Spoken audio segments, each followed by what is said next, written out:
Hi, I'm Kristen with Wildflowers and Fresh Food, and I wanted to show you today how to make just about one of the simplest appetizers in the world. I've been making this for 20 plus years. I made it for a friend's ski trip years ago, and we all went crazy, and we actually ended up eating it for lunch.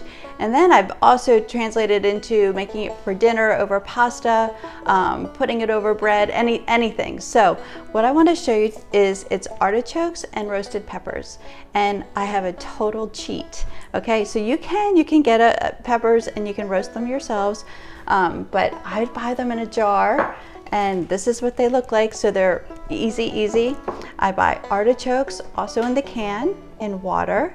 They also have them in olive oil, and I don't get those. I get the ones in the water so that they'll take on the flavors that I want them to have, and they're a lot lighter. Okay, all right, so the first thing I do is I get a saute pan and I put 1 clove of garlic. And so I'm just going to crush it with the back of my knife and run my knife through. All right, so I'm going to put a little bit of olive oil in my pan, about a tablespoon.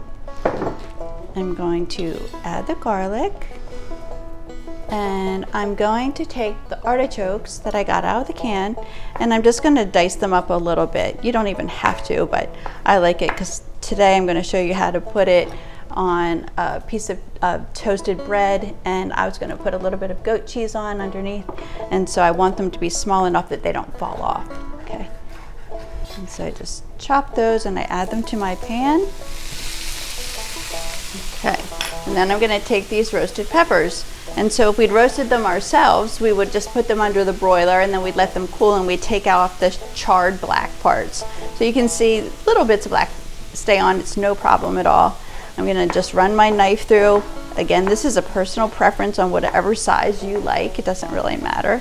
If you're going to put this over pasta, you might want to keep them a little bit bigger diced.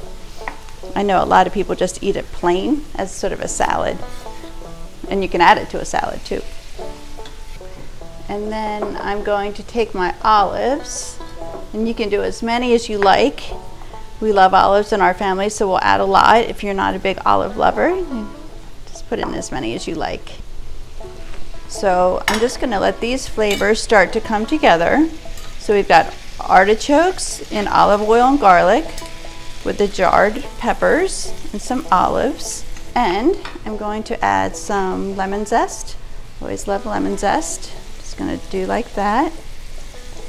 And some fresh lemon juice. I like to stick the fork in, and then it comes out even easier. Lemon juice also too helps with the salt. So we're using jarred and canned things, so we're going to have a higher salt content because of that. So I'm not going to be adding a ton of just table salt to this. If you're someone that likes spicy, you could add in some chili flakes here. That's good. I'm just going to do basil and parsley today. This is how I like to store when I come home from the grocery store or the farmer's market, wherever I got my herbs. I like to put them in a little glass jar with some water, and then you put them right in the fridge like that. Not only do they look nice and taste really nice and smell really nice, but they stay fresh much longer, and they don't go into that drawer that we all kind of joke turns into our rot drawer. So there's a little tip for you. And that is looking super pretty. So if you're doing it over pasta, you could have your pasta cooking while you saute all this, and you'd be ready to serve by now. If you are doing it as an appetizer or sort of a light lunch, it's nice to do it with some toasted bread. I got some toasted bread, so I'm going to take a little bit of goat cheese, and I'm going to just spread that on the bread. This is what we did at the girls' ski trip.